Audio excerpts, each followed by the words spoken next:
نحمده ونصلي ونسلم على رسوله الكريم اما بعد اعوذ باللہ من الشیطان الرجیم بسم اللہ الرحمن الرحیم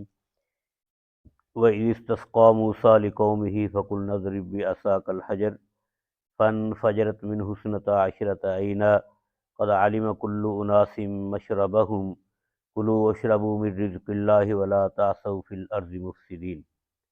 صدق اللہ مولانا العظیم وصدق رسولہ النبی الکریم الامین ونحن علی ذلک لمن الشاہدین والشاکرین والحمد للہ رب العالمین۔ میرے نہایت ہی محترم مکرم اور معزز دوستو،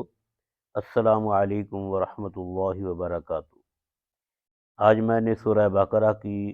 آیت نمبر 60 تلاوت کی ہے۔ اس کے اندر بھی اللہ رب العزت نے بنی اسرائیل پر جو احسان کیا، وہ ایک احسان کا ذکر ہے۔ سیدنا موسیٰ علیہ السلام جب اپنی قوم کو لے کر میدان تہ میں ٹھہرے ہوئے تھے تو 6 لاکھ کی تعداد میں بنی اسرائیل تھے، تو ان کو پھر زندگی کی ہر ضرورت کی اس وقت ضرورت تھی، ہر چیز کی ضرورت تھی جو زندگی میں کام آنے والی چیز ہے۔ تو جیسے جیسے وہ مطالبات کرتے گئے، اللہ رب العزت نے ان کی وہ مطالبے یا ان کی وہ باتیں پوری فرمائیں۔ جیسے انہوں نے یہ عرض کیا کہ ہمارے پاس سایہ نہیں ہے، ہمارے اوپر کوئی چھت نہیں ہے، کوئی درخت نہیں ہے، دھوپ لگتی ہے، تو اللہ رب العزت نے ان پر بادلوں کا سایہ کر دیا۔ پھر ان کے لیے کھانے کا مسئلہ تھا تو اللہ رب العزت نے من و سلویٰ کا انتظام کیا، جیسے کہ ہم پیچھے پڑھ آئے۔ پھر انہوں نے عرض کیا کہ ہمارے لیے پانی کا انتظام ہونا چاہیے، تو اللہ رب العزت نے پھر ان کے لیے پانی کا انتظام فرمایا۔ اسی آیت میں اسی بات کا ذکر ہے کہ جب سیدنا موسیٰ علیہ السلام سے انہوں نے عرض کیا کہ ہمارے لیے پانی طلب کر دیں یا پانی کا انتظام کر دیں، تو حضرت سیدنا موسیٰ علیہ السلام نے اس موقع پر اللہ تعالیٰ سے دعا کی۔ تو اس ایسے میں یہ بھی سمجھ آئی بات کہ کوئی بھی ضرورت ہو کسی چیز کی تو ہمیں اللہ رب العزت سے طلب کرنا چاہیے۔ جیسے کہ نبی کریم صلی اللہ علیہ وآلہ وسلم کا یہ ارشاد ہے کہ اگر تمہاری جوتی کا تسمہ بھی ٹوٹ جائے تو اپنے جوتے کا تسمہ بھی اللہ رب العزت سے طلب کرو، یعنی کہ یہ شرمانہ نہیں، یہ تو حقیر چیز ہے یا چھوٹی چیز ہے یا بڑی ہے، جس کی ضرورت ہے اپنے رب سے طلب کریں تو اللہ تعالیٰ انشاءاللہ ہماری اس طلب کو پورا فرمائیں گے۔ تو قوم کو پانی کی ضرورت تھی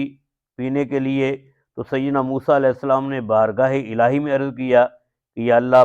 ہمیں پانی کی ضرورت ہے، ہمیں پانی عطا فرما۔ تو اللہ رب العزت نے ان کو پتھر پر لاٹھی مارنے کا حکم دیا۔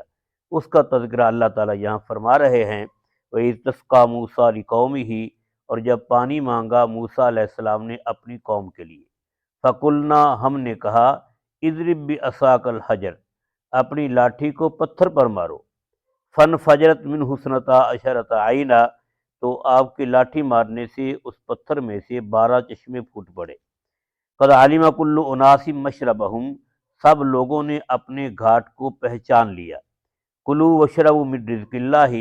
کھاؤ اور پیو اللہ کی رزق سے، ولا تعثوا فی الارض مفسدین، اور نہ پھرو زمین میں فساد کرتے ہوئے۔ تو سیدنا موسیٰ علیہ السلام کے پتھر پر لاٹھی مارنے سے